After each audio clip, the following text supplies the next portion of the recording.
Welcome back to the Two Pointers podcast. I'm Josh, and I'm here for once.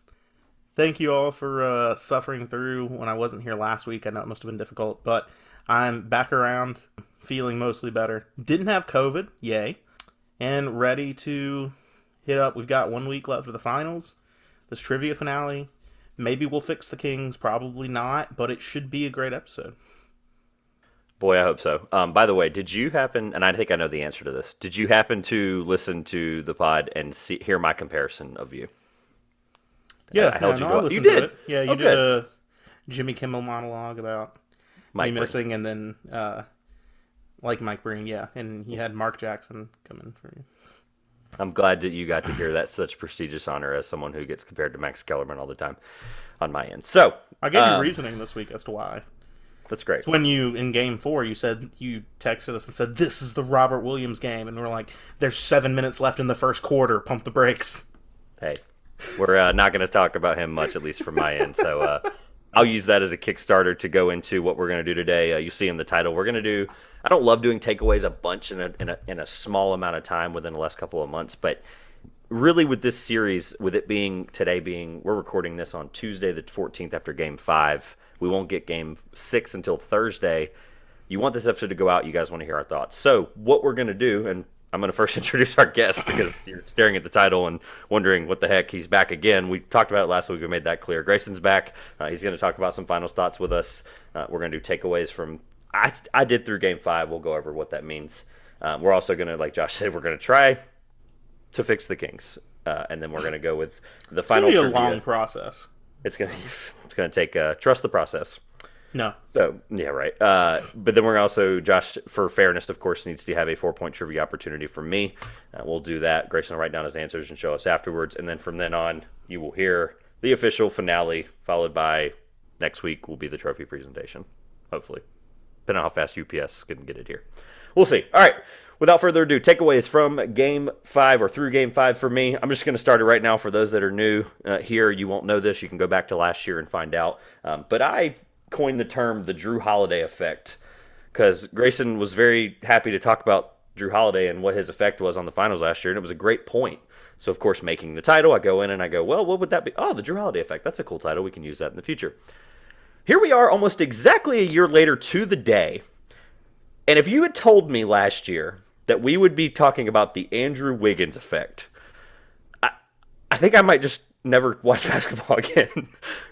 So I'm here to talk about the Andrew Wiggins effect. I'm going to lay out a couple of things for them, and we're going to just discuss this. The goal is to have this segment finished in 10 minutes. I very seriously doubt that happens, but we are starting a clock right now at 4:50 Eastern. So, guys, I just have to put it out there that Andrew Wiggins has been the second best player in this series, and that's shocking to say. Because Behind. the point I wanted to take away behind Curry, behind Curry. Robert Williams, obviously. Yeah, right. I wanted to really lay out the case though. This is a guy that was accessible to the league like less than 14 months ago. Like this cost the Warriors D'Angelo Russell.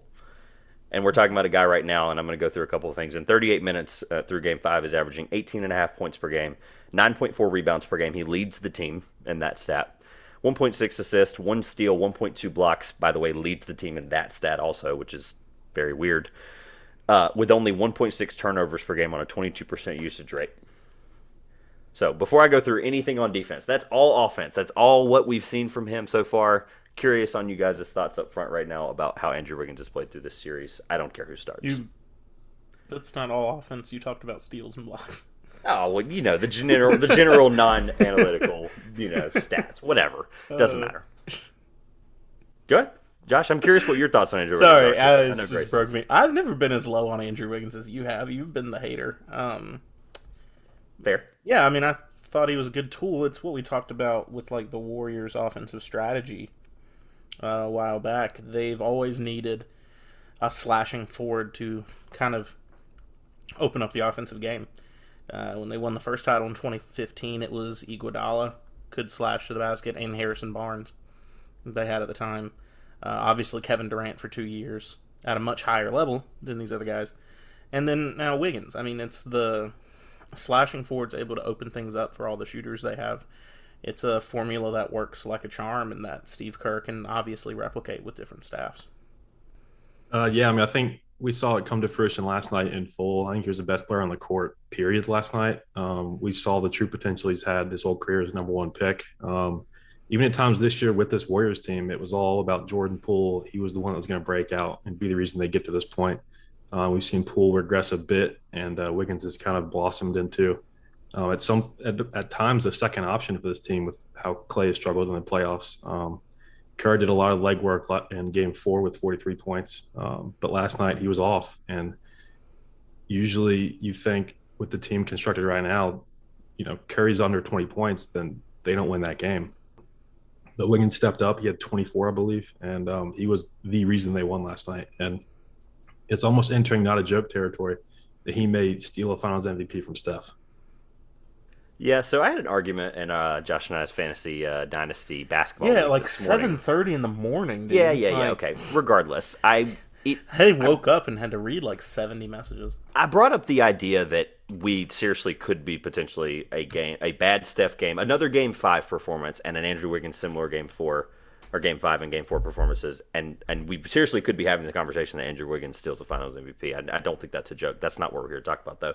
We're here to talk about the series as a whole, as of what we know right now. So, for me, and it's not... Okay, first of all, I want to lay out the thing about the Russell part of it. I want you guys to understand that, like, how I really understood this, and look, you can call me a hater of Andrew Wiggins all you want. There's a track record there that he was a good stats, bad team for a while. When Minnesota did win, Butler blamed things on him and Towns, whatever the case may be. There's a track record of a guy that we were holding way too high of a standard. At one point was compared to called Maple Jordan. All that stuff aside, right? He's a guy that we had high expectations for, and hasn't been a contributor on a playoff team, and now he has, right? So I know this is probably going to be a quick, easy answer, but I just want to feel better about my analysis of the situation. If these guys are swapped, if Russell's on this team and Wiggins is on Minnesota still from this trade, are the Warriors in the same position they are right now, a game away from winning another title post Kevin Durant? I think they're in the finals. I don't know if they're a game away from winning another title. He's that little bit extra. I don't think D'Angelo Russell is bad. I don't think he had Wiggins' size, which has been a big thing for the Warriors.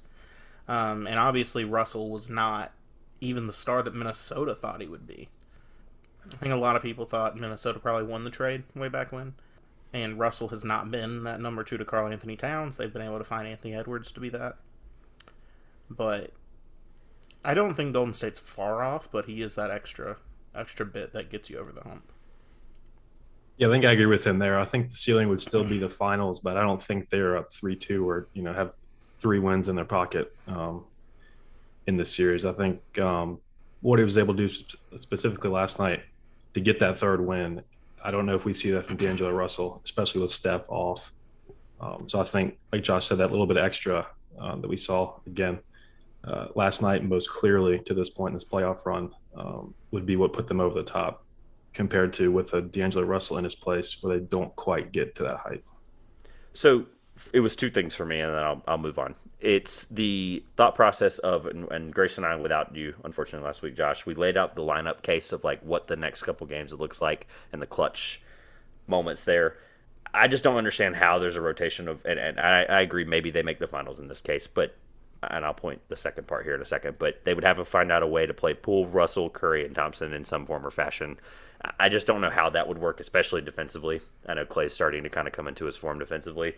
The other point I want to make about it is that they obviously avoided the Suns, but in this scenario, let's assume that the Suns move on, and I don't think they get past Phoenix if Wiggins is not out on the floor, because I think he would have been the reason they could have beaten Phoenix. I just think the hypothetical of the Russell thing is important to note that they were able to avoid. That's just one of the cool things about how the playoffs crumble sometimes. They were able to avoid Phoenix, and I think Wiggins would have obviously been a big contributor there compared to Russell, where defensively he can get play off the floor very easily. So, anything from that counterpoint there before I go to the defensive numbers of Wiggins, because I think they are important to note. There's really not much discussion on them. I just want them to be publicly known. I mean, I don't think there's a point in going into too many hypotheticals. No, things would have been different if they played Phoenix, but I mean, they didn't. Maybe. So, exactly. Like, there's a reason Phoenix didn't make it to the Western Conference Finals. So Really quick here. The two things about Wiggins that, and I've made it very clear, especially this year, I think that the biggest difference this year is going to be obviously the whole cliche of defense wins championships. But I think in the NBA right now, especially, we're seeing, and this draft we'll talk with the here very shortly with the draft coming up next week. There's a lot of wings, there's a lot of defenders, there's a lot of really quality players, and those guys we're seeing. I like to evaluate the draft once I'm done with my deep dives, and I like to go, who can right now I see be other than like the Ochai Agbadis of the world, who can I see right now in a couple of years being a Jay Crowder on the floor, being a Klay Thompson, being a guy that's a defender, or Andrew Wiggins in this case this year. So the reason I want to bring this up is Jason Tatum has 18 turnovers this series through 5 games, and look, that Wiggins has been the primary defender on him over That ain't 70 gonna get it done. over 73% of the time. Andrew Wiggins is guarding Jason Tatum this series. That is astronomical for a one-on-one, a team that switches a lot, etc. What's even more important to note about the Jason Tatum factor, you mentioned not getting it done. He's gotten him there as best he can, but he also, with that, through 5 games this finals, there's the potential to play 2 more of these games. He's passed LeBron for the most turnovers in a single playoff run with 95. Now, he's been a great playmaker. This is not Jason Tatum slander. This is Andrew Wiggins praise. So the point I want to make here with the praise is Jason Tatum is shooting, when guarded by Andrew Wiggins, shooting 30.6% on 2-point field goals. He's 19 of 62. So to end my Andrew Wiggins effect, I think we are where we are right now because of his effect on the defensive end. I get the offensive stuff. The rebounds tie into defense. Everyone understands that. Like, you get a stop, you get the board, you go, right? The Warriors aren't playing as fast, but they're getting the boards and they're moving. I have to give full credit to Wiggins, and some of the stuff I've said in the past, whatever, right? Like the All-Star game, I get it, right? But he's shown it in a big moment when it finally mattered. So I am done. I'm excited to hear what you guys have takeaways-wise. Anything else on Wiggins, defense, anything like that before we move on? It's a little over the top to think he might steal Finals MVP. There's a case there. Game 5 was a weird game. I think it should be put out there that Game 5 was an incredibly odd basketball game. Both teams shot worse than they probably ever had. Golden State should get credit because they gave them a phenomenal defensive performance. They put on a clinic, but it's hard for me to apply it to games going forward. I don't see either team playing that terribly offensively on Thursday or a potential game Sunday. So we're going to get, I guess, similar to what you guys said on the podcast, every game's going to have a different storyline. We're going to get a very different game on Thursday, and we'll see who comes out from that. Yeah, it's going back to turnovers as a whole, just real quick. I mean, Tatum, like you said, set that record, and it's painfully apparent in these fourth quarters where the whole Boston offense that feeds off him at times just goes dormant and can't hit anything. I think Boston had 5 points as a team, like the first 9 minutes of the fourth quarter. Any game, any team, you're not going to win that game, especially on the road. A team like Golden State has obviously been here time and time again. And we saw that 5-point lead they had in the third quarter evaporate as a result of not taking care of the ball. They're minus 18 in turnovers in their 3 losses and plus 6 in the 2 wins. And that's, if you want one stat that's can maybe correlate across the 5 games we've seen, it's that. When Boston takes care of the ball, when they're south of 15 turnovers, they win. And their losses, they've been 16 or more turnovers all 3 games. You give teams like Golden State that can shoot the ball extra possessions, it's just not going to work. It doesn't matter what building it's in, what the series is, you're just not going to win that game. And I think last night, to Josh's point, was very weird. We saw Boston miss their first 12 threes, and then at halftime, we're shooting a slightly better percentage than Golden State from 3, and yet Golden State was up double digits and complete control. And we thought, all right, here we go. It's the third quarter. This is when it gets to 25 points and the white flag comes out. And then Boston starts the third on a 10-0 run in about 2 minutes. And you look up and it's 51-49 Golden State before half the fans have sat back down in their seats. And you think, okay, we're going to get a competitive game now. And that pull 3, the bank to end the third quarter, was just one of those. Usually it's Steph or Clay making those circus shots that, any momentum Boston thought they had just vanished. And that was, I think, once that shot landed, I was like, I don't care what happens. I don't think Boston wins this game. Whether it's mentally taxing, whatever you want to call it, just those kind of shots from that team were almost always a sign of things to come. It wasn't quite, Steph's 50-footer against OKC a couple years ago, but it was just one of those moments you look back at and you're like, at this point in time, you don't see any other outcome but a Golden State win, especially at home after a shot like that to take a lead. Well, I don't know if it was just me, but I saw that Jordan Poole shot go up, and I immediately was transported back in time to 2018, the Michigan-Houston round of 32 game, the NCAA tournament, when Jordan Poole puts up a shot basically from that same spot and drains it for Michigan to knock off Houston. There's a history there for sure. Yeah. If it's prophetic, Michigan would go on to the championship game and then get stomped into the ground by Villanova. Yeah, it was. I can't speak much on the shot other than like the moment it went up. I just had to assume it was going in. That's where we were with it. I was like, it's the kind of shot we mentioned a few weeks ago with like taking the roof off the place. It couldn't have happened at a better time. The third quarter, we'll talk about in a second. Third quarter ending, that place just, when Steph's having a bad game, the life almost feels sucked out of the building for some points I've heard in that new Chase Center especially. And it's not good if you're obviously trying to take advantage. Like you said, it's going to suck if they go back here Game 7.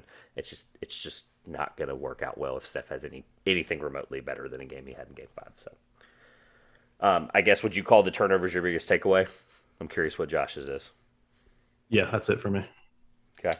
Josh, biggest takeaway. Bigger than turnovers to me was just Boston's poor shooting. Even at the free throw line, they couldn't make anything. I don't see that happening again. I think they missed 10 last night. Yeah. I mean, Tatum, I think, was 2 for 6 from the free throw line. He was. I have it pulled up right here. Team stats as a whole.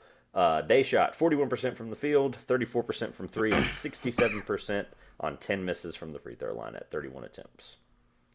Can't do that. Tough. They did out-rebound, which didn't feel like it, especially with the Wiggins impact. They out-rebounded the Warriors, but that was about it. I mean, I'm looking across the board here, and it's just, I mean, total turnovers, I guess that's not a win, right? But just so many things, like you just see the deficit here. I mean, I don't know. It was so, that storyline issue I'm having where it's like, okay, that's not the storyline I thought was going to happen just because of the fact that Boston hasn't lost a game after losing. They haven't lost 2 in a row in this playoffs. So I couldn't figure out how to word that. Both teams haven't, and it was just a testament to they were at home and the Warriors just took care of business. I really don't have much more to say about it. I'm excited to actually recap the finals and kind of go through things that I might not have thought of, going back through some old games and just kind of understanding what really happened. Obviously, predictions. Josh, remind me what you had, because Grayson and I both had Boston in 6. I had Boston in 7. Okay, so yours is still up for grabs. Grayson and I, unfortunately, Grayson actually, for those that I'm not concerned. I knew Golden State was going to win 3. I don't know what anybody's around about. Boston did the thing that they needed to do, and they won the game. They won one of the 2 games that was crucial, like Grayson said. I fully believe Boston's going to win, probably impressively on Thursday. Do I feel really confident about Game 7 in Golden State? No. But that's going to be a bloodbath of all bloodbaths. It's going to be awesome to watch. I'm about as confident in Boston in Game 6 as I was in Game 3. I think that, they're down a game this time. It's not split. But I think that, the most important home game of the series prior to this next one, they won in pretty impressive fashion. They're going to have to show up. They know it's their last game in Boston this year, regardless of what happens. Yeah, they're not coming back to that building. And show out, yeah. Right. It might as well be a Friday because it's a 9:00 game. People are getting off work. They're going to start partying at like 12 to get. I mean, it's just going to be an unbelievable scene in Boston for anybody that's there. I mean, good. Oh yeah. Honestly, enjoy it. It's going to be unbelievable. So we're going to have incredible environments for 1, if not 2, games going forward. Josh, welcome back and ready to take this King segment. I don't know where, but. Actually, I think I do. We've talked about it a little bit off recording, but we know where it's going. I'm looking forward to what we're talking about. Yeah, just as I promised 2 weeks ago. Didn't happen last week because I wasn't here.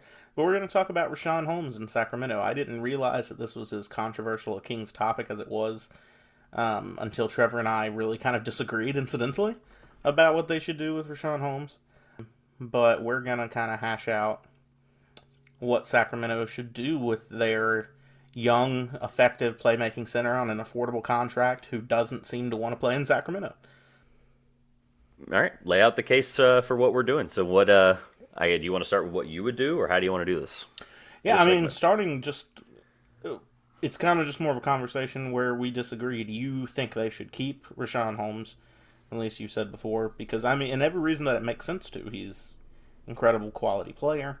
He's young enough someone you can build around, and he's very affordable for the next few seasons. Every rumor about him is he doesn't want to play in Sacramento.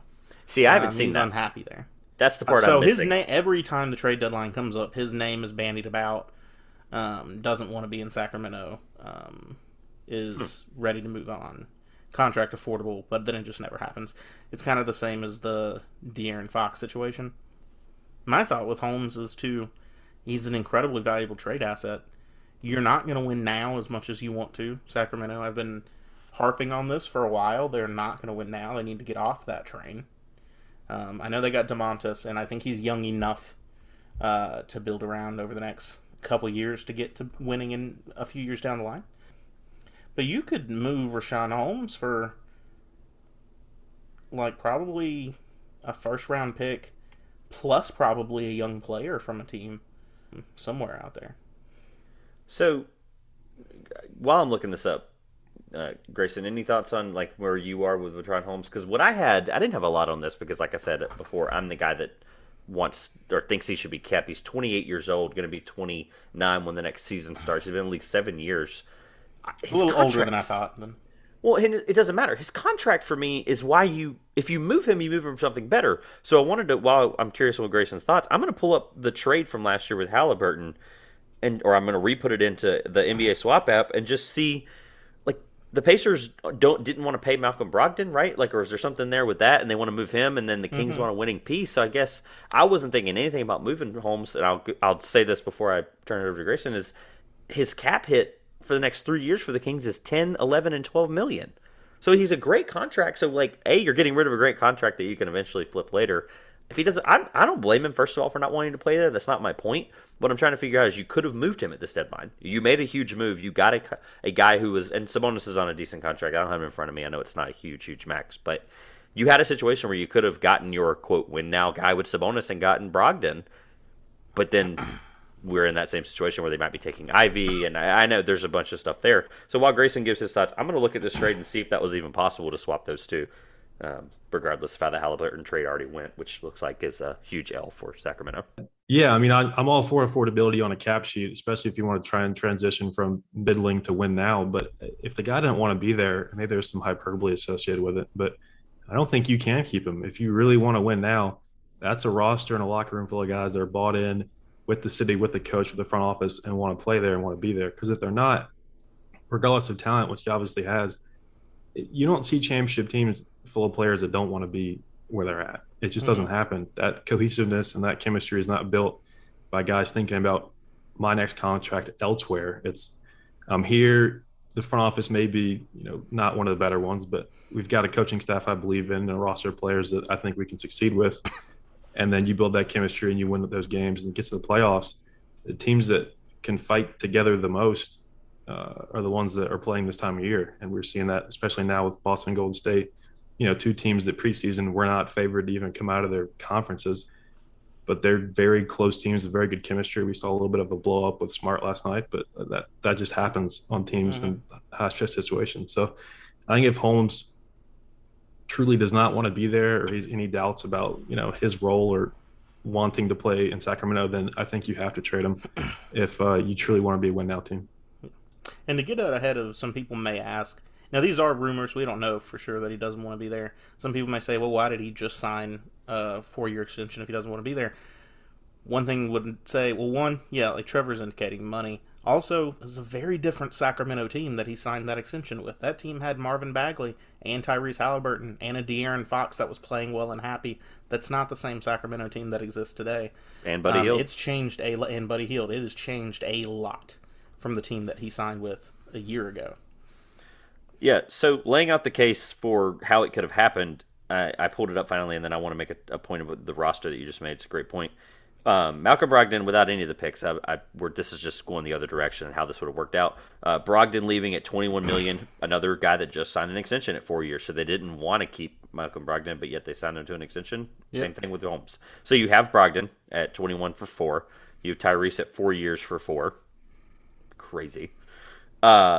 The Kings actually gained $3 million in cap from this deal using a trade exception from Halliburton.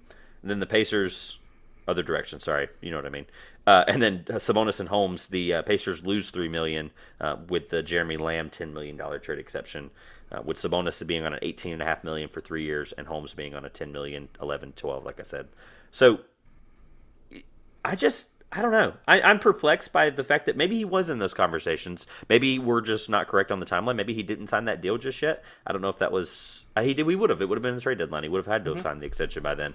So when great point about the different team, because he signed a team now that team doesn't exist anymore. Yeah. It's De'Aaron Fox. It's De'Aaron Fox, Harrison Barnes, who will be expiring next year, will be a great perplexing piece at the trade deadline. Sabonis, Jeremy Lamb, Justin Holiday, Josh Jackson, Dante DiVincenzo, Davion Mitchell, Mo Harkless in his 8,000th season, Terrence Davis, Alex Lynn, Trey Lyles, Damian Jones, Neemias K. I mean, it's just not the same team. It's so bad, and I really didn't even think of it that way. And I'm glad you laid that point out, because they have money and they need to be able to move it. And I don't know. The notes I had is I don't think he's going anywhere, and he's a valuable role guy. I just don't think a late first especially is worth. I mean, he used to play in Philly. Would Philly have used him last year? Maybe as a good scenario. I don't know.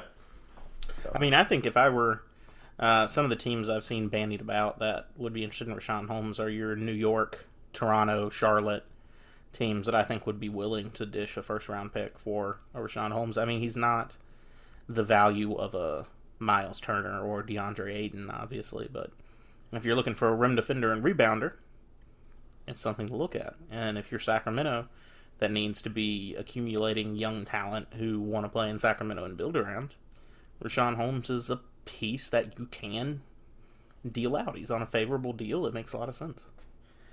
Real quick, unless Grayson has something. Toronto doesn't probably work with the money unless they send out like a Gary Trent or a Thad Young on the expiring. I think Thad Young's actually scheduled to be a free agent. Or like you package like a Kim Birch and like a Chris Boucher. The money doesn't really work. That's the issue for me there. I do like the Raptors fit, though. I really do. I also like the Hawks. Since we're just throwing out hypotheticals without really thinking about scenarios there. Team that's been chomping at the bits to make a move. It's not going to cost you John Collins. If you can somehow get off that Danilo Gallinari contract, unless I'm mistaken, he's not a free agent this coming year. And I don't even see him on the cap sheet. Yes, he is. 2 years, $20 million. So there would be some finagling there with the contracts. You would have to probably squeeze out like a DeLon Wright at $8.5 million. So I don't know. I think the Hawks is a good one because they could use the guy that if they're trying to get rid of Clint Capella, Kings get a win now piece. Maybe the Hawks throw in another piece there, like a first. I don't know. I just think they want to get rid of Capella. They want to play Okongwu. If they want to play Okongwu, then Holmes would be a really good sixth man for the Hawks. You're welcome, Hawks fans. I think any theoretical deal with Richaun Holmes would probably see Clint Capella being sent out. It probably wouldn't stay in Atlanta because Richaun Holmes, unless there's some larger package, is not good enough to fetch a John Collins. But aging Clint Capella being sent out to spend his final years in Sacramento wouldn't be shocking. So I'm not sure what Clint Capella's actual age is. I may have just made a fool of myself. Let me check. He came into the league a little later than the average, I think. But he's also 28. I made a fool of myself. Wow. He's the same age as Richaun Holmes. So, all right, then the question I would have for Grayson then before we actually technically, did we say what we want to do? I guess, Grayson, what would you do in the scenario? And then are there any other magical team fits that we may not have laid out? I think if the markets for Gobert and Ayton and others produce losers that still want to be buyers, and the right package is offered, then I don't see a reason you wouldn't flip him, especially if there's questions about his commitment to the team, which is a lot of self-inflicted on their part, given what they've done to that roster since he signed. But yeah, if a team is, really trying to get a bigger name center and misses, but they still see that as a need and have the assets to make it happen, then I think Sacramento gets a couple of those calls and we could see him on the move as a result of missing on a Gobert and Ayton, a Turner, guys like that. I could definitely see a move to New York with the Knicks, but that's just... Any hypothetical fit for Grayson there? I have two that I just looked at that without really deep diving. I'm curious. Yeah, I like Toronto, but the first thought that popped in my head as well was that cap sheet's not cheap. There'd be a little bit of maneuverability there. I don't know what the Knicks is looking like. They could probably fit $10 million in. Mitchell Robinson's off the roster in New York, so it's a bingo. It's a replacing Mitchell Robinson situation. And I could see that as well. Yeah, they would have the room for him. The two I think the expectation is Robinson will get overpaid in this free agent market. Yep. Is he restricted or unrestricted? Mitchell, he's unrestricted because he was a late second. Okay, He's going to be off the books completely. The plan as of right now, rumor mill has it that he's not going to re-sign. Right. I mean, the Knicks would match an offer sheet like 20 million over market value, but in this scenario, someone's going to overpay. In this situation, it seems like they're actually thinking reasonably that don't overpay for Mitchell Robinson because he's an offensive liability. And doesn't he's going to play. get paid because he's long, he's gigantic. He doesn't play. He's played like 48 games over the last like 2 seasons. And yeah, anyway, this isn't a Knicks segment, but I do have to give them credit because the last 2 years, especially what they've done to try to shape, it's the same Knicks scenario where it's like if we're not going to draft a star in the top whatever, then we're going to try to keep these team option They've done it 2 years in a row now. They keep these team option contracts. They get rid of them. They do the right thing. They're preparing for this just otherworldly free agency coming up potentially. I think without going too deep into it, because I'm curious like where we finally officially land on what we would do, because that's obviously the point of this segment. I don't think we've ever officially said what we would do verbatim, but I would cautiously pursue a trade, but I would not jump at a lowball offer. Correct. The Pelicans and the Bulls. Pelicans contending team, that would be a great fit. Jonas Valanciunas at sometimes cannot play in those playoff series, depending on what they want to do with Jackson Hayes. This is just off the top of my head. And then Chicago, the Vucevic thing, he's a liability on defense sometimes, and they just don't have. They played Tony Bradley way too much last year. That's not a diss on Tony Bradley. He was their backup center for about 60% of the year. I would much rather have Richaun Holmes because they can get rid of things like, and this is like I said, not off the top of my head really, but they're going to sign Levine to the max. You would have to flip like a Derek Jones Jr. You may even have to give up Alex Caruso or maybe Kobe White in that deal. I don't know, but we'll see. I ain't no moving Caruso. That's their guy. Absolutely not. Yeah, never know. I would officially. Glad you remembered Kobe White this week, though. I was waiting on that. I shouldn't have even laid that up as an opportunity. My fault. Sorry, Grayson. So I would do the same thing. I was in the camp of keeping him. As we talk this out, I can understand why it would be a decent move. So obviously in this case, you're Vlade Divac and I'm Monty McNair. We would come to a joint decision. I'm okay with keeping him for now because you just signed him to an unbelievable deal. Well, I'm okay with keeping him for now. It's just... Even more so, though, the Harrison Barnes deal is expiring and people want Harrison Barnes. He's a quality defender, relatively good three-point shooter, whatever the case may be. Harrison Barnes isn't there to win. He's kind of in his get my money mode late career thing right now. But he would be a great piece for a championship contender, and so would Richaun Holmes. So I think a good package there. I think they're going to be probably moved. All right, that'll be my big prediction for the offseason right now is I think those two get moved in a deal at the offseason to a contender or in the at the trade deadline. That's a deadline move. Yeah, to a contender. Sorry. Yeah. Officially, Grayson, you would do the same thing. It sounds like you would get rid of him conservatively. Yeah, I'm not married to the idea of keeping him long term. It would take an offer probably above what it should be to lure me into accepting it. But like I said, that market could develop that way as dominoes start to fall among the bigs. But yeah, so tentatively pursue a trade. I love that. And I'll do the same. Definitely capitalize. There's a lot of teams are aggressively hunting big men. Being from a fan base of a team that is aggressively hunting big men this offseason. There's a lot of teams that are doing that. And so pick the bones of the losers. Hey, you could draft one and then he'd be your backup or vice versa. You never know. We'll talk about that in the coming days with the draft coming. I just have to say, shout out to NBA Swap. That app is awesome and it makes my life so much easier for this King segment when Josh brought this to me about 3 weeks ago. You can basically see cap space, the standings, like the trade exceptions, the picks, protections, all of it. It's an unbelievable app. So it's really helped me out with these situations. Gentlemen. It unfortunately doesn't stop Lakers fans from doing mock Westbrook for Hayward, Washington, and Rozier trades and thinking that's going to fly. We don't have time. We have a trivia to get to, unfortunately. I apologize. You can have that fight on Twitter.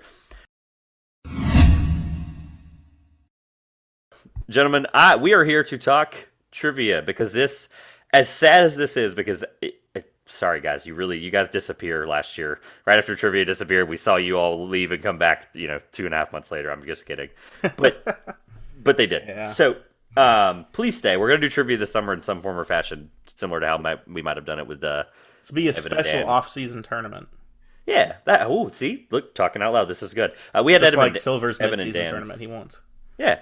We had Evan and Dan on last year to do trivia in some form or fashion, maybe bring on some other creators again. So, Josh, for the sake of being back now after 2 weeks, is obviously for fairness, is going to get his own trivia to potentially get it to a bigger lead, yada, yada, yada. It's a 1.5 point deficit. Is that correct? I'm looking behind me. 23 to 21.5. 1.5. All right, so after Caleb threw Trevor a little softball a couple weeks ago. 1.5 point lead. So, with that being said, I have to give you a 4-point opportunity. And of course, today we talked about the finals. Wanted to make sure we get that in. For those keeping count at home, we are 32 minutes in and we got here. So, not too bad, 15 and 15 with each segment. But we got to spend plenty of time here. We're probably going to spend at least 30 minutes on the finale. So, I'm going to go ahead and fly through this, Josh. You were really good about wanting to understand how the questions and the points are laid out and stuff each week. So let me get through it, and then if you have any questions, because I think you'll understand it. It's fun. It's a similar format you've had before. So 4 different questions. I haven't done this before, really. This is my first time exploring the 4 questions opportunity. Finals-related trivia. In the fairness of the fact that you can still trade in hints and all that stuff, and there are 4 different questions, I don't want you to spend each question. I think you've done this to me before. I don't want you to spend all 8 guesses on one question. So two guesses per question. Okay. Which is, I think that's completely fair. You could burn a hint, then make a guess, whatever, right? Your strategy is up to you. You did that to me before. I think it's a really great way to do it, so you don't just spend 8 answers on one of the questions that we don't even get to the other ones. So 4 questions, 2 guesses each. There's 1 potential answer per, so there's no multiple answers for these. 4-point opportunity, like we said, and I will tell you right now that 2 of them are Finals MVP related, since we're getting really close to the end of the Finals, and 2 of them are in total about the Finals. So it is NBA Finals trivia. Any questions before we get started, my friend? This is going to be a fast track downhill to the finale. No, I know that you've been talking about how difficult this question was going to be lead into it, so this should be interesting. Maybe. And I'm going to reveal the answers at the end because... Okay. So I don't get to know if I got it right. Negative. Well, what about if I want to give 2 guesses to a question? Well, no, if you get it right, I'm saying I'm not going to... Oh, no, you're right. Yeah, no, I can't reveal the answers. I cannot reveal the answers because they are... Yeah, I can't. I'm just going to let you This doesn't make any sense then. You're going to do 2 each, and I'll write them down, and we'll give the points at the end. What? Yeah, we'll see. All right. This wasn't well thought through, Grayson.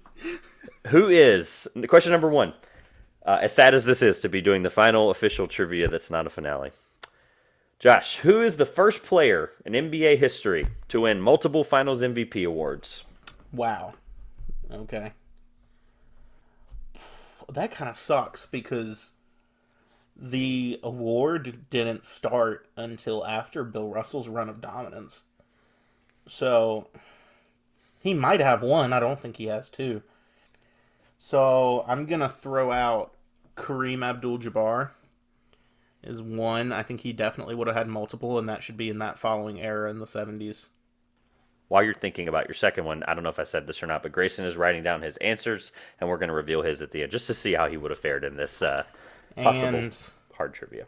You know, since I throw 2 guesses out there, I think Kareem is the right answer. I don't have another guess beyond Kareem, so I'm going to throw Bill Russell in there just in case I'm wrong.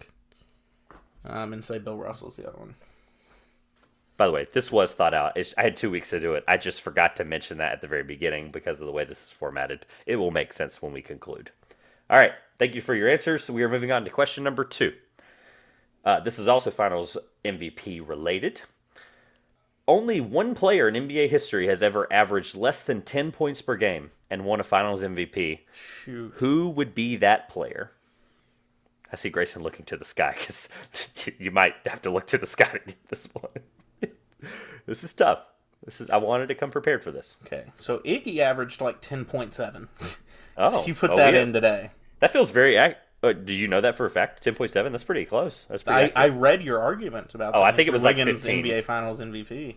I think it was 10, like 10 something. I don't know. Either way, it wasn't below 10. This has got to be some late, like 60s, 70s crap. So I'm going to ask for a hint for the first one and not make a guess. All right. So do you want to ask the question of the hint? Because no, you're going to give me whatever you have prepared. Okay. This player, I'll give you a pretty good hint. I think this is a good hint. I had this one relatively prepared. I'd be dumb to say, you're correct, it's before 19, whatever. I'm not going to do that. That's rude. Or I'm probably going to hate myself for this. But this player has a relative that is currently coaching in the NBA. Okay. A relative is currently coaching. Correct. A A relative in some form or fashion, blood related to this person in some form or fashion, that is currently coaching in the NBA. Relative could be anything. Just want to make that clear. Relative could be any blood relation. Could.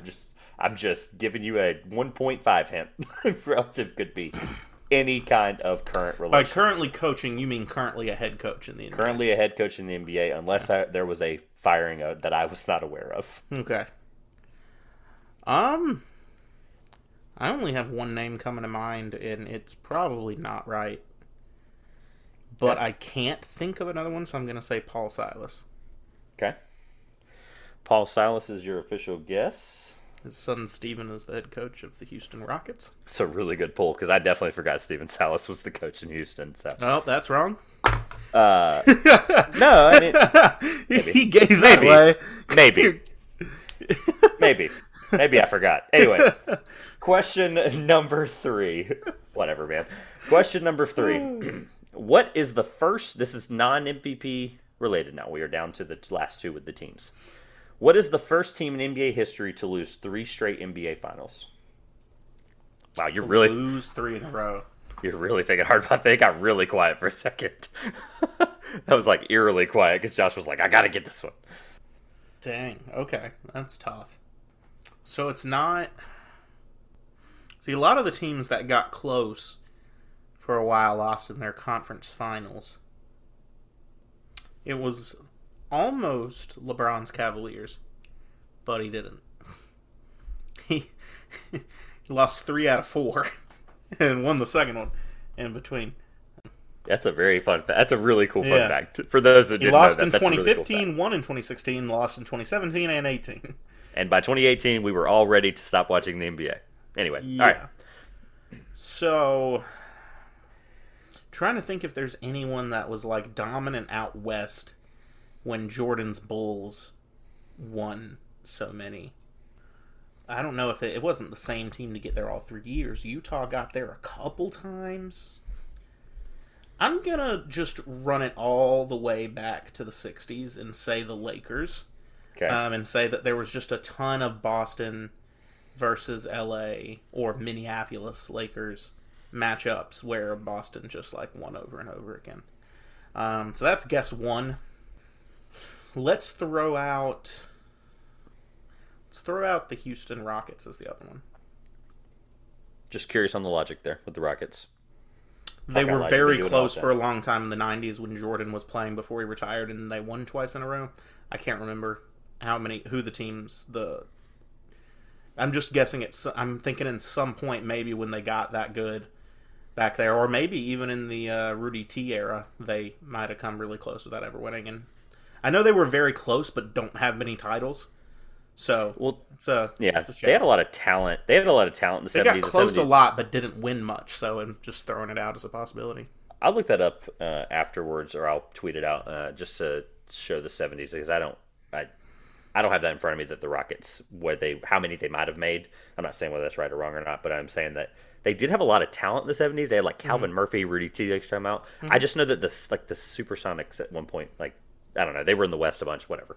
That might be a really good guess. I have no idea. Number 4, final question before we get to the finale, or the answers and then the finale. Actually, I'll preface it like this.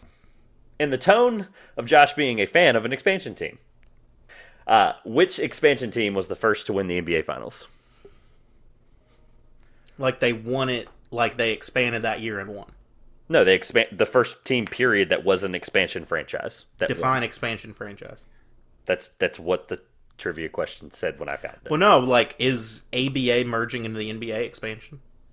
Mm-hmm. Any expansion of any kind. But, like, those teams weren't expansion franchises. So they were ABA teams that joined the league.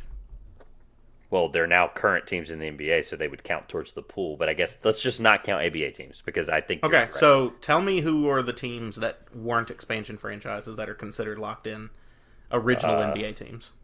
Original that were ABA, anything that... who is not considered an expansion franchise? Gotcha. Because otherwise I'm putting this question under protest. All right. Whatever. I will. If I guess an ABA team, you say, no, they just joined from the merger. They didn't expand. Well, a lot of ABA teams merged and then they killed them off. Like there was a lot of teams that No, just... 4 merged and they're all still there. Oh, so, okay. So then I misunderstood your question. Those count towards it as well. So ABA. I'm still going to make you just give me who the non-expansion franchises are. How am I supposed to do that? Like Google the Who are oldest the- franchises? Like Who are the teams that are not considered expansion? Because otherwise it's just like every team in the league is an expansion franchise. Well, this is a hard trivia question for a reason. Well, Sorry, no, I the didn't- question, the rules of the question don't make any sense. You can't clarify them for me. I'm just going to tell you the original whatever NBA team. Grayson, Roll rules that. disputer. Am I being ridiculous? I don't It's think so. NBA I'm also history. confused at what stipulates an expansion team. Not that I'm gonna get it right anyway, but Yeah, I'll the whole keep that point excuse was in my back I don't pocket. really know. I'm not gonna lie. I don't really know how to answer this question, so I'm just gonna give you. I don't know the original 11 teams. I don't know. Yeah, give me the original 11. The original 11 were, and I'll even tell you who. I'll even tell you who they were, who they became as previous, so they don't count as expansion. That's actually that's the way to answer this. That's a good point. All right, the original 11 is what they were called. The Knicks, the Celtics, Philadelphia becoming Golden State, so Golden State, Minneapolis becoming Los Angeles Lakers, Rochester Royals becoming Sacramento Kings. That's really cool to know that Sacramento is technically an original franchise. It makes it even more depressing. The Fort Wayne Pistons that moved to Detroit as the Detroit Pistons. The Tri-City Blackhawks that became the Atlanta Hawks. I think that's when they were in St. Louis at some point. The Syracuse Nationals that then became the Philadelphia 76ers. So all of those teams do not count towards this. That's 8. I have 11 here. Hold on. 11 were Celtic. Sorry. Yeah, there's a couple in here. The original 11 were the Celtics. Did I say the Celtics? Yep. Yep. Celtics. The Cleveland Rebels. That's all it tells me. So these were the first couple teams in the NBA. Did the Cleveland Rebels become someone else? I have no idea. I don't have it in front of me. I don't know. I'm going to look that up. Cleveland Rebels. You're going to look up 3 different teams like that then, Yep. because it's not. Yeah. The Cleveland Rebels, the Chicago Stags, which I do think became the Chicago Bulls. The Detroit Falcons. See, that's where this gets weird because there was already a Detroit team that became Detroit. The Toronto Huskies, the St. Louis Bombers, the Philadelphia Ironmen. See, there was, I don't know. I tried to give it to you where I was giving you the who they became. I think that made it more difficult with who the actual 11. That's way more than 3 other teams. So okay. Yeah. I'll just read the original. The Stags, the Rebels, Rebels. Okay, yeah, both of those folded pretty quickly. Who was the third one? Providence Steamrollers. That's a name I've heard of before. I'll tell you this: you're thinking way too hard about it because even with the help, and giving you the backstory on some of these teams that don't matter that disbanded, they are the team that expanded is a current NBA team in some form or fashion. Yeah. They've made it, that's yeah. No, I got that. Okay, give me a minute. The 1946 expansion from the BAA to the NBA will not matter in this. I'll just be honest with you. That's why I'm telling you that this was all for no reason because it's not one of those teams. Which now we know who they are. I guess that's fine. No, I said the ABA, not the BAA. Well, the ABA we know is the Nuggets, the Rockets, right? Rockets, the Nuggets, Pacers and Spurs. and they, to be clear, I guess from earlier, those count because that was an expansion of the Okay, NBA. well then I've got my guess. Milwaukee Bucks. Milwaukee Bucks, and then you have one more. I know they won in 71. Which I'm just guessing 71 would be early enough, not be one of those original 8. Because Boston took so many, and when it wasn't them, the Lakers were there, the Warriors were there quite a bit. All right, so based on Just think through some teams. Who has won titles? I'm just going through the history of the league's teams in my head to make sure I'm not misplacing anyone significant. Yeah, I'm going to go Milwaukee Bucks and Portland Trailblazers. All right. Those are both very good guesses, and I'm going to, just to be safe because of this chaos and confusion, I'm going to double check this question because I'm dead serious. I don't want any backlash from you and I guess people like chaos, but yeah. Well, before we get to that, I'll double check it with you. Let's go to the beginning. Give me the answers, just question by question. let's go. You're right. So let's do this from the top. The question was, who was the first NBA player to win multiple Finals MVP awards? Kareem and Bill Russell were your guesses, and Bill Russell, understandably, we've talked about this multiple times now, I think, where he was named after, or the Finals MVP was named after him. It began in the '69 season, so unfortunately he would not. I don't think he won any. Kareem is a great guess, however, but it was Willis Reed. Willis Reed won in 1970 and 73. Grayson, go ahead. We'll do this as we go. Just reveal your answers. Obviously, you can't change them now. Yeah, I had Kareem just off the top, and I struggled to find a second guess that made much sense. I was not going to full read. Yeah. Okay. Question 2. Only one player in NBA history has ever averaged less than 10 points per game and won Finals MVP. Who is that player? Who did I even say? You said... I don't remember what my answer was. You said a hint, and you said Paul Silas? Oh, yeah, that's right. Silas. I am going to just do this really quick here. I'm actually going to see if you guys can guess. I'm going to give you the team, and I'll see if you can guess who. This guy is currently the head coach of the Washington Wizards. His son. Or his son is currently the head coach of the Washington Wizards. Poverty franchise, just like the Kings. We've now lost 3 NBA teams as part of potential deals. Unseld? It's Wes Unseld. Wes Unseld, I have some backstory on that. Wes Unseld, as a rookie, won MVP, Finals MVP, and won an NBA championship. Why that's important? He averaged, again, like we've laid out here, 9 points per game, 11.7 rebounds, 3.9 assists on some meh splits. For what it's worth, and this is why I wanted to mention this, for what it's worth is I had a little star next to it. Unseld's teammate, Bob Dandridge, averaged 20.7 rebounds and 4 assists. So, the Rookie of the Year, MVP, Finals MVP, and champion. Great for Wes Unseld. Unbelievable, honestly. But, my goodness. Like, I don't know. We weren't allowed to watch that, so maybe that was just in hindsight. But, all right, question 3. First NBA team in history to lose 3 straight finals. You went far back. You went as far back as the 60s.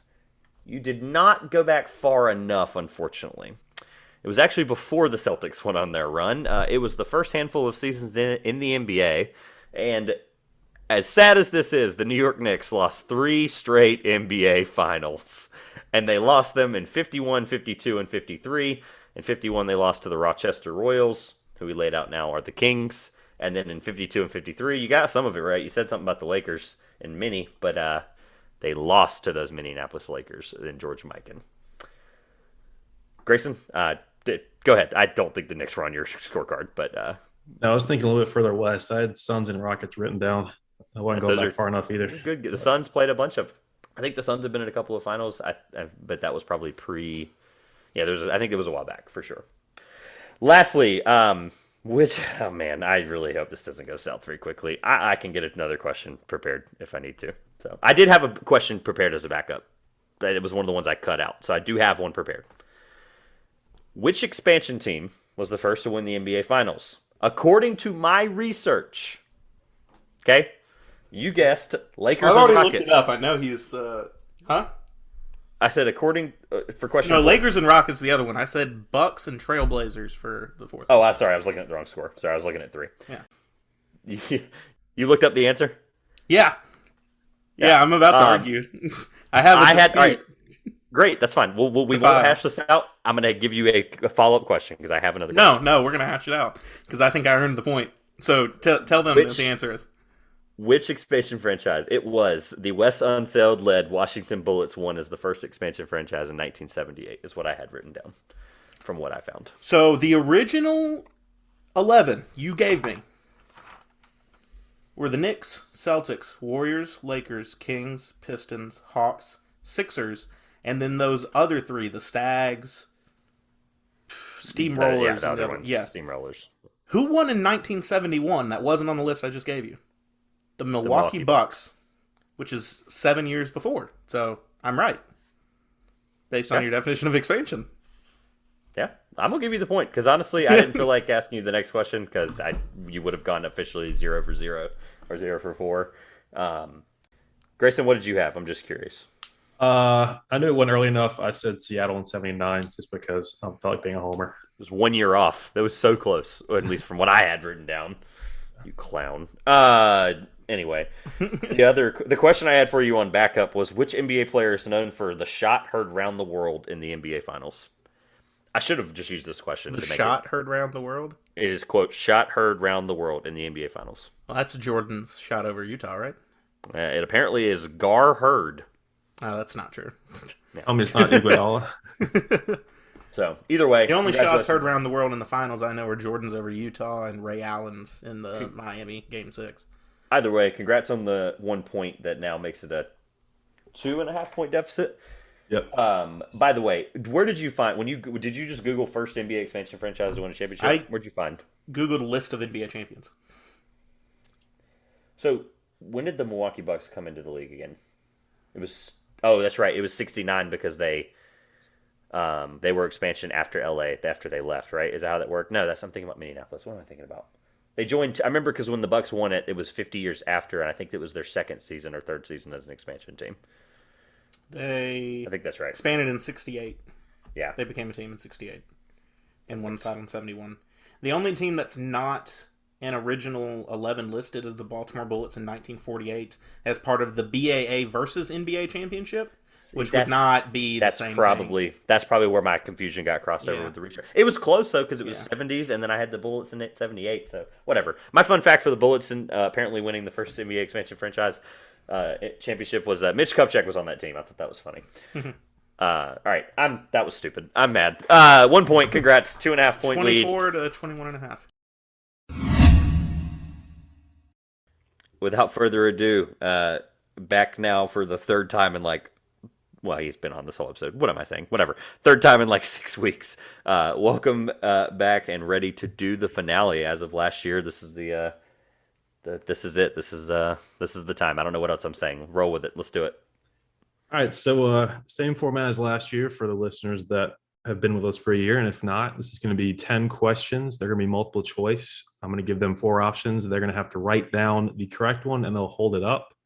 And we will obviously verbalize to you guys what they've got for each question. It's going to be all from this season, a couple regular seasons, some playoffs, end with the finals. And then I'll save the 10th question for when we get there. But as it stands right now, Josh is up 24 to 21.5, so 2.5 point lead with 10 points up for grabs in our finale. Last year, I don't remember the score off the top of my head going in, but Josh was victorious by just half a point. So hopefully we'll get an ending just as close this time around. Josh still has not gotten his trophy, but he may get 2 in the mail pretty soon. I think it's funny, by the way, before you begin. I think it's funny that the person with the half a point last year won, and now the person with the half a point this year is me. So maybe, just maybe, NBA history likes to repeat itself. Anyway, I'm ready to. Well, yeah. I mean, I came into the finals last year trailing. Yeah, right. And got 7 out of 10 right because I found I'm using the same paper that I used to write down last year because I found it. Just apparently never threw it away. Apparently, I should have picked up boxing gloves on the way home here. But all right, let's do it. All right. Question 1, starting with regular season. Which star player achieved a less than ideal triple crown by leading the league in points, assists, and turnovers during the regular season? Is it James Harden, Luka Doncic, Trae Young, or Nikola Jokic? Is this average or total? This is total. Okay. I almost wish you could have thrown a curveball and not done multiple choice this year. I think it would have been really interesting. Maybe next year. I think I had this one without multiple choice. Okay. I'm ready. All right, we'll go with Josh first. What you got? I got Trae Young. All right. Unfortunately, because like I said, you think you would have gotten it without it. I would have definitely gotten it without it. I have Trae Young as well. That is correct. It is Trae Young. Only because we talked about it too. Yeah. That's probably honestly. I knew he led in assists and turnovers. Oh, see, I didn't know about the turnovers. I knew points and assists. See, that's interesting. Well, I mean, Trae Young's probably the safest bet in the NBA to lead in turnovers. Okay. I like the choices, by the way. The choices were good. Like the Harden one was the only one I was like, they kind of maybe thrown off. He didn't play enough. But yeah, that's what it was for me. I was hoping points would maybe throw y'all off, but yeah, no, it's good. That was good. All right. Good start for both of you. Number 2.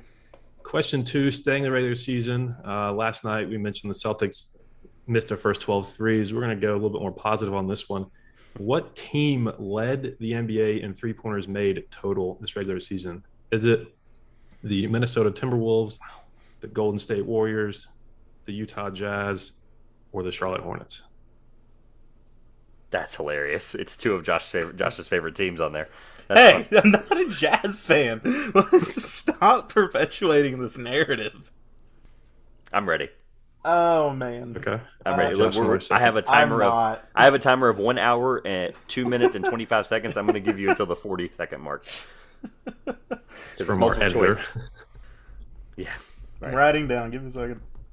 Yeah, 5 seconds. So that's good.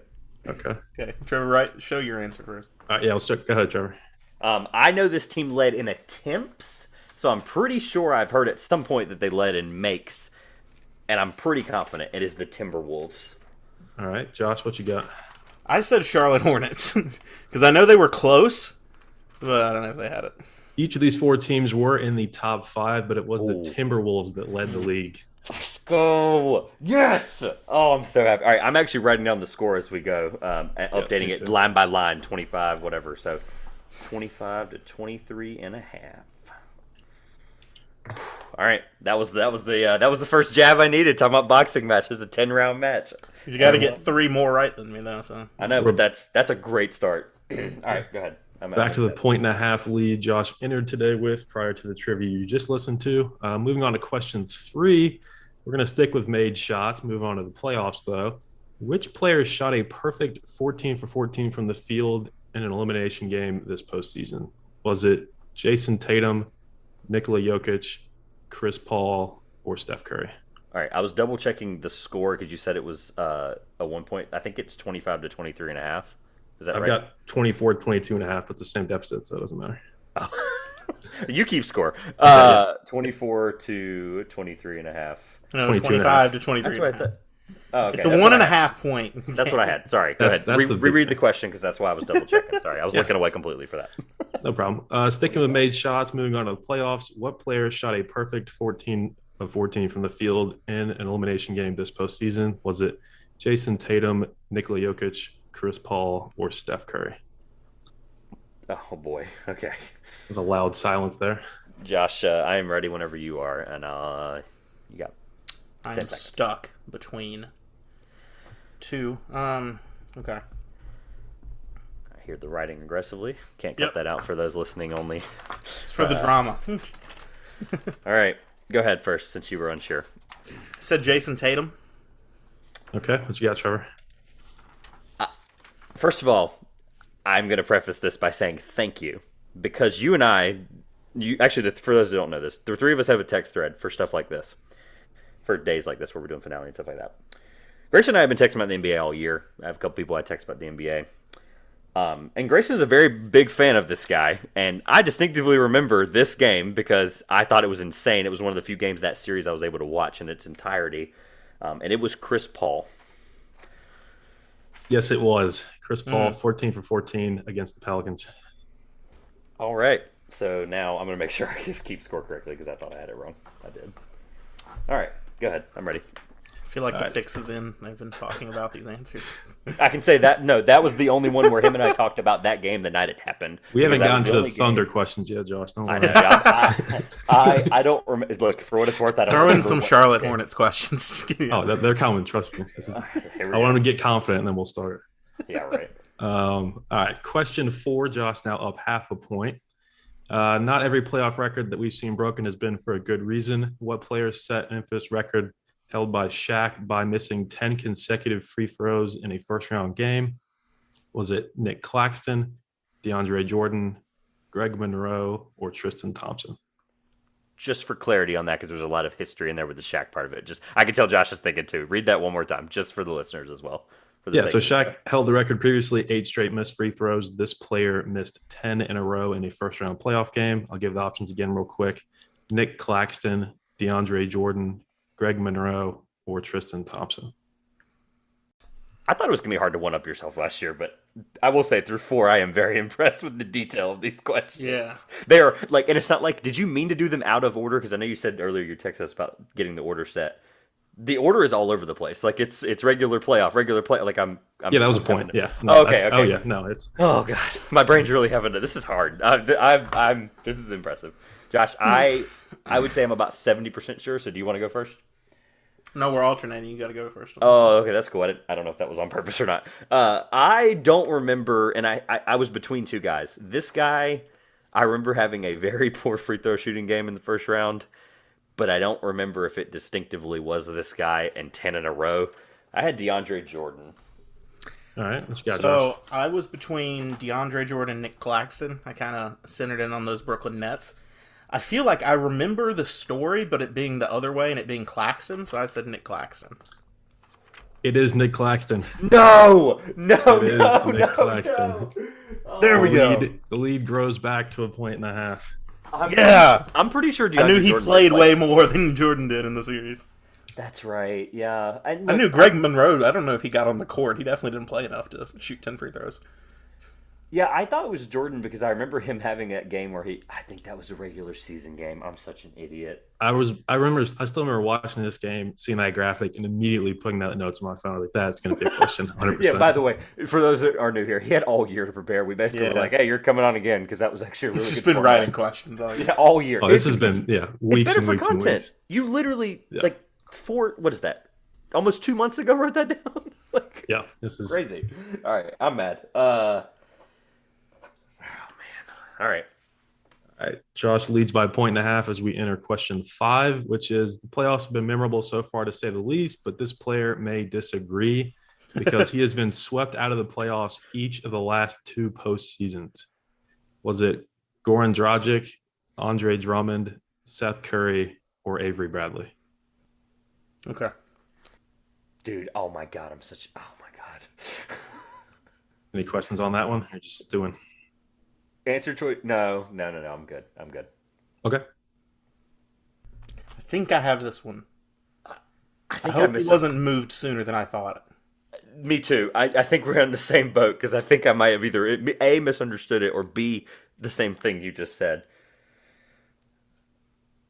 Oh no.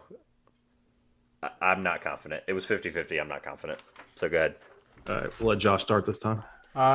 This year he was swept out with the Brooklyn Nets, which, like all of these were, they were the only team swept out of the playoffs this season. Last season he was swept out with the Heat, Goran Dragic. What you got, Trevor? I have a feeling he might be right just based on the backstory, unless that's total and utter crap. I had Seth Curry. The Sixers and the Nets swapped Drummond and Curry, and at that point I was between the two, and I'm probably wrong. You were right. You are wrong. It's Goran Dragic. Oh, my God. I remember Miami getting swept out by Milwaukee last year. That was another one I ran straight to the notes app with. Wow. Okay. Back up to 2.5. Yep. Yeah, 5 to go. Halfway through, Josh leads by 2.5. I have it up as 27 to 24.5. Is that right? Yeah, that'd be it. Oh, man. All right. All right. Question 6. Thankfully, as Josh mentioned, that was a sweep, but there's the only sweep. But for the first time since 2011, there were no Game 7s in the first round. What I need from you two for a point is how many round 1 series ended in 6 games? This season. This season, yes. Okay. Was it 2, 3, 4, or 5?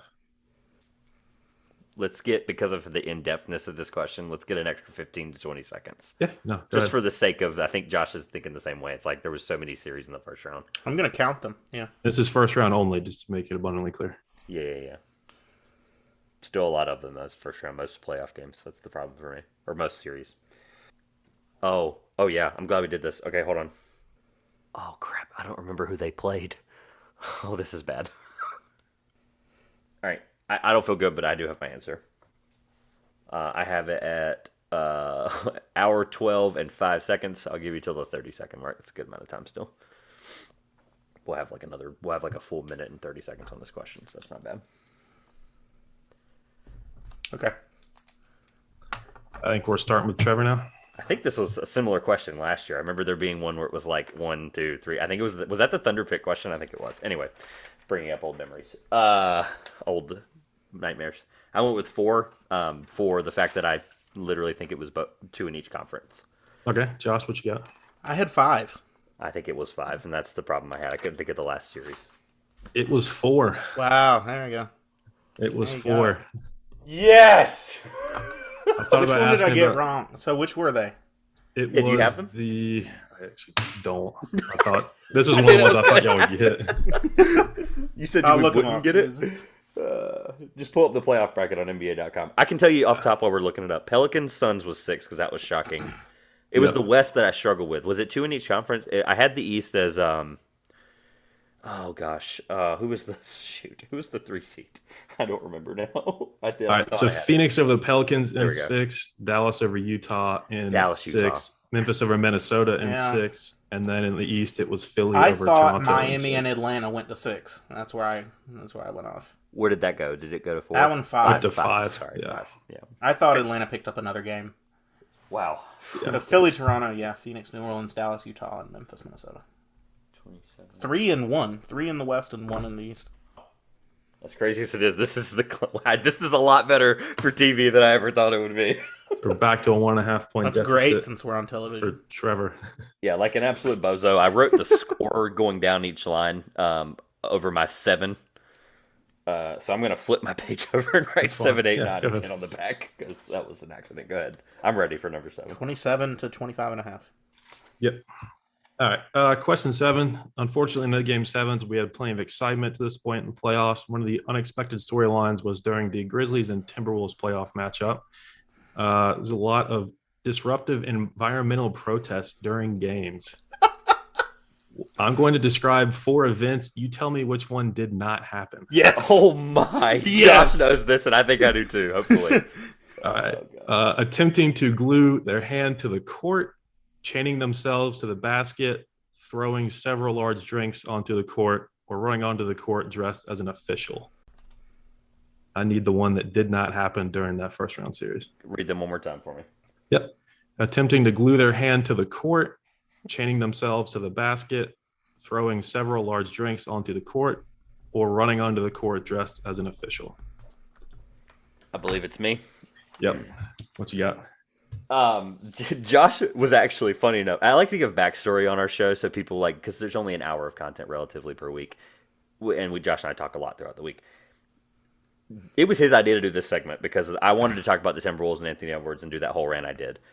I did not really want to talk about off the court stuff. I thought it was ridiculously. I get it; it's funny, but the T-Wolves won every time this happened. I understand fully. I really do. Drinks happen all the time, and I'm pretty sure that that's not in there to throw us off the scent. I know for a fact the glue happened. I know for a fact the official happened. I'm up in the air on the basket, but they would have gotten on the floor. Drinks just seems like a poor attempt. These guys went hard to try to do this. I think Drinks is correct. Yeah, okay. I remember the other 3. I was a little hazy about if the woman that ran on was dressed as an official, but I knew Trevor would answer this as Drinks, so I went the same as him just in case to not overthink it and not get it wrong. That strategy did work. That was the Drinks. That was the false one. With the official, she was tackled really before she got to kind of display that. Yeah, the video of her didn't being make it very dragged far off the court. Yeah, there was actually someone from security sitting about 10 feet from her and had a... not even 10. Like, he's just like...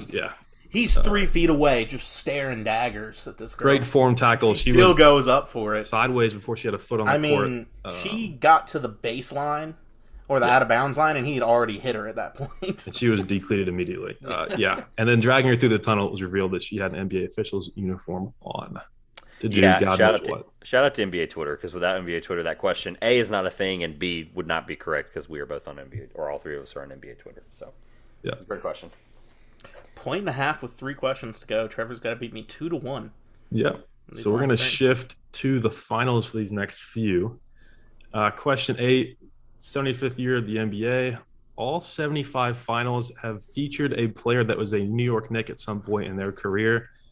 The context of this question, what former Knick kept the streak alive this year in this year's NBA Finals? Was it Luke Cornett, Otto Porter, Quindary Weatherspoon, or Nick Stauskas? I'm ready when you are, Josh. I have the 25-second mark on the clock, so give you 15 Why do seconds. you get to dictate how long I get for each of these Because questions? I've got it down. I'm the only one that has a clock on our. I've got it down. How long we've been running? All right. Luke Cornett, he hit a corner 3 last night. No, I'm so mad you knew that. I thought you would. Dang it! I knew it was Luke Cornett because I was so excited when I saw that stat. I was actually rooting for the Heat had a guy. It was contrary to my prediction with the Heat Celtics, but the Heat had somebody, and I can't remember who it is now. But I went out of my way to root for the Heat because I thought that streak was going to lose, and then someone reminded me of Luke Cornett. Yeah, I was not happy to see him on the floor last night, especially when he hit the three. I've had that question for like 3 weeks now, and I was like, you gotta be kidding me. Would you have had that, Josh, if he did not hit that three last night? No, absolutely not. Are you for real? Absolutely not. I would not have had that if he. I knew that from months ago.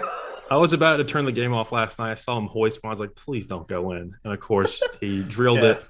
And I'm just mad because I knew it and he wouldn't have. Wow. Okay. All right, so Josh remains up a point and a half going into 20? Question 9. So our last finals question. What do you have, 28 to 26 and a half? 29 to 27 and a half. 29 to 27 and a half. Cool. All right, so question 9. Officiating has been a hot topic throughout the finals for mostly the wrong reasons for us as fans. I'm sure the players would agree.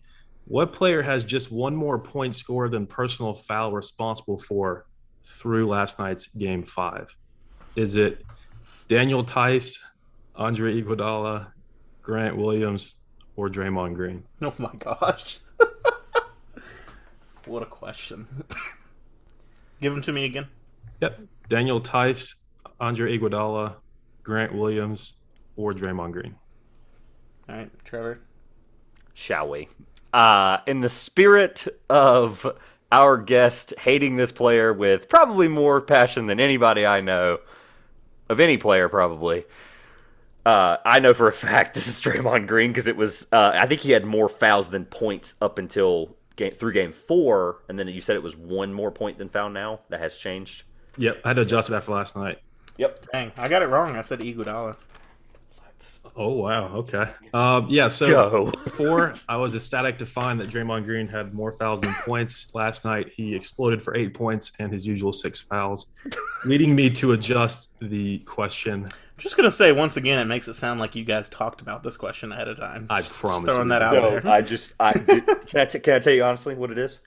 It's the three. I don't know if, and it's because of the COVID and how the seasons got messed up the last couple. This is the first. I just thought Draymond season. Was a really obvious fake answer because that was my knee-jerk reaction. But for me, it was since 2019 was the last real finals we had with a full season and a full final slate. I don't remember. Did we used to do 3-game gaps in the finals, or is that a new thing? It's new. That's what threw me. Yeah. There's so much time now to A, prepare for these shows, B, our show specifically, not the trivia. Watch, NBA stuff, and then just be on Twitter. Like, there's a bunch of time, and that came up, and it was a hysterical thing, and I'm like, I don't know. Wow. So, for those that are keeping score at home, it all comes down to this. 29 to 28 and a half. Holy Trevor crap. has to get it right, and I have to get it wrong. Somebody's winning by half a point again. Oh, dear Lord. Oh, I could win by 1.5 if I get it right and he gets it wrong.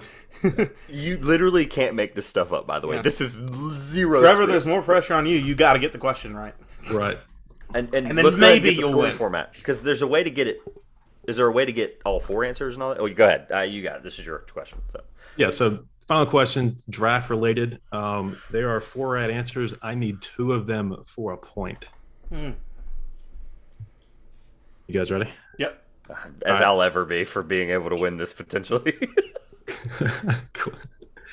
Question 10. 4 teams currently find themselves in a situation Sam Presti has nightmares about, and they, at present time, do not own a pick in the upcoming NBA draft. For a point, name 2 of these 4 teams. Can I name 4 and see if 2 of them are right? I'll give you 3 guesses to name 2. Oh, so there's no way for me to beat Josh because of me getting all 4. Oh, crap. Okay. We can do that. I can make it extra. No, I don't think that was yeah. We'll go with how you. We'll go with how you intended it. We'll go with how. All right, let's do, because this is the final, not multiple choice. You want to do what?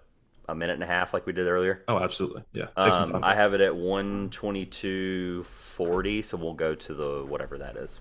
Yeah. So give me 3 guesses, and if at least 2 are right, then you will get the 10th and final point. We have 3 we can actually lock in 3 guesses, correct? Yep. Yeah. give a little bit of wiggle room on that. That's fair. Because I'd know what's even funnier? I looked at this yesterday because I prepared for our mock draft episode. And I go, that's weird. There's actually way more than... Yeah.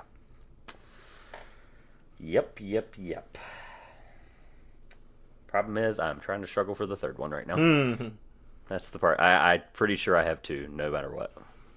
Maybe. We'll see. With 20 seconds left to spare, I'm going to go ahead and officially lock in my answer unless I absolutely have a light bulb in the next 15 seconds. All right. We'll let Josh finish up. Just, by the way, we're doing great on time, guys. We're at 1:23:55. I did not think that... I thought this was going to go off the rails way more, and the format actually really holds true. So, all right, Josh. 1:24:05, whenever you are ready, my friend. All right. I'm hoping two of these are right because the last one's just a guess. I know the Lakers don't have one. Okay. I knew it was weird that both LA teams didn't make the playoffs, but neither of them had a pick in the lottery, so I put the Clippers, hoping that's correct, and I threw in the Suns. Okay. Go ahead, Trevor. I'm really confident about two of these. I did not think about the Clippers angle with the lottery. That's a great point. I didn't do a huge deep dive of the second round just yet because we're not doing it on the mock. Just spoiler there. But I went with the Lakers officially because they definitely don't have a pick. We've made that joke 100 times. I went with the Toronto Raptors and the Utah Jazz. I am 100% sure about the Utah Jazz. The Raptors, I don't think it matters. I have to have Josh miss a point at this point. All right. So I'll start with Josh. You guys both got the Lakers, obviously. The Clippers is not correct, but the Phoenix Suns are correct, thanks to the Thunder. Let's go! Let's go! Trevor did get 2 of 3 as well with the Lakers and Jazz. Toronto was incorrect. Let's go! That was a shot in the dark. So by half a point, once again, Josh is your trivia champion. Feel like Ronaldo after some big goal. I'm glad this is visual because Trevor's not making any sounds. We're going to put this up visually just to see the disappointment. Was there any that when should I expect hold on, cut it for a trophy second. in the Phoenix, hold on, it was Phoenix, Utah, the Lakers, and the Nets because they deferred the Philly first. Oh my god, I should have known that. I looked at that today.